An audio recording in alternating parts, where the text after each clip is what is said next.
The Gospels are our sources for knowing about the resurrection of Jesus.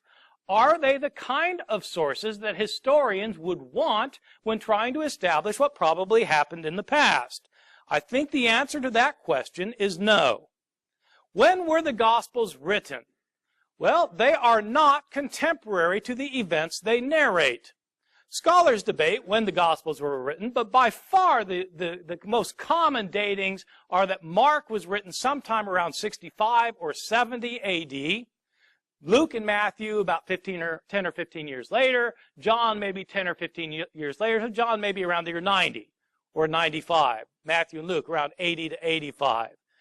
These are the dates that are taught throughout the universities and divinity schools and seminaries of North America and Europe. I take them to be right for reasons that I can give you if anybody really wants to know. It's complicated arguments. If these dates are correct, it means that our earliest account of Jesus' resurrection is 40 years after the event.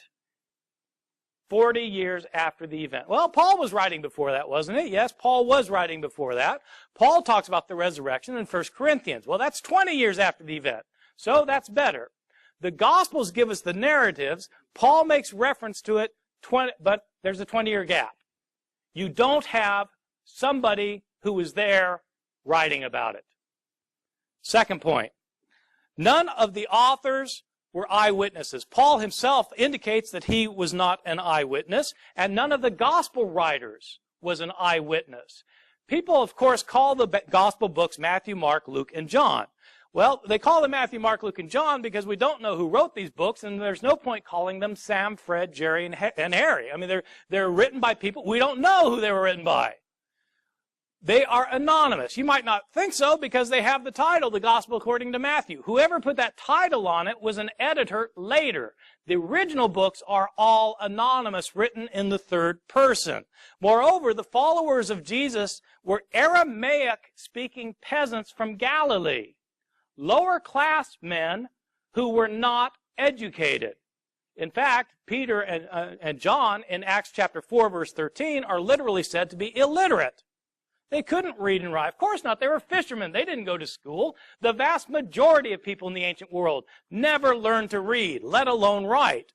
And their native language was Aramaic. These books are written in Greek by highly educated, rhetorically trained writers who are skilled in Greek composition. Probably not disciples and don't claim to be disciples. Where did these authors get their stories from? Well, if they were not disciples of Jesus, they must have heard the stories from somebody, who heard the stories from somebody, who heard the stories from somebody, who heard them from somebody. Stories about Jesus, including his resurrection, had been in circulation year after year after year from the time that his disciples knew that he got killed and believed he got raised from the dead. They told stories to convert people. They improved the story sometimes. They changed the story sometimes. The stories got modified in the process of transmission over the course of decades before anybody wrote the stories down. These stories are based on oral reports that have been in circulation for decades. What happens to oral reports in circulation year after year, decade after decade? They get changed. What evidence do we have that the stories about Jesus' death and resurrection got changed? You can read the stories yourself. Simply read Mark's account of Jesus' death and then read John's account of Jesus' death and make a list of everything that happens in both and compare your lists. You will find that there are stunning differences. In fact, there are discrepancies. Let me give you just a list of very quick examples. What day did Jesus die on? That's a simple question. And luckily, we're told in both Mark and John. In Mark's gospel, we're told that Jesus died the day after the Passover meal was eaten in Jerusalem. John tells us explicitly, chapter 19, verse 14, that Jesus died the day before the Passover meal was eaten, on the day of preparation for the Passover. That's different. He couldn't die both days. What about the time?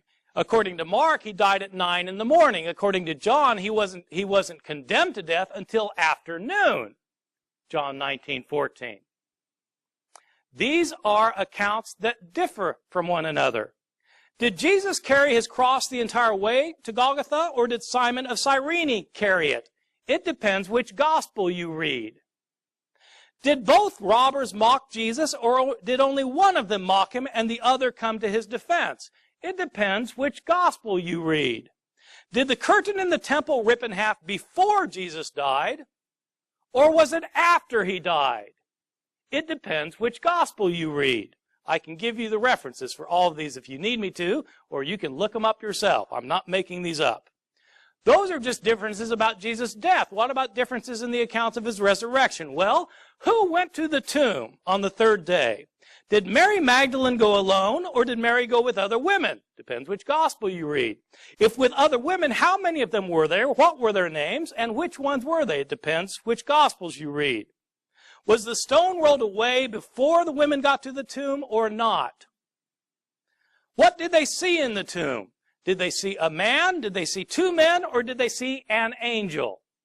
Depends which gospel you read. What were they told to tell the disciples? Were the disciples supposed to stay in Jerusalem to see Jesus, or were they supposed to go to Galilee? Depends which gospel you read. Did the women tell anybody, or were they silent about it? Depends which gospel you read.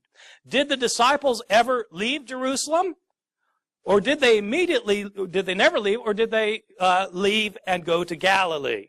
Depends which gospel you read. My conclusion, these are not reliable historical accounts. There are too many discrepancies. The accounts are based on oral traditions that have been in circulation for decades. Year after year, Christians tried to convert others by telling them stories to convince them that Jesus was raised from the dead, and they changed their stories while trying to convince people. These authors were not eyewitnesses. They're Greek-speaking Christians living many years after the fact.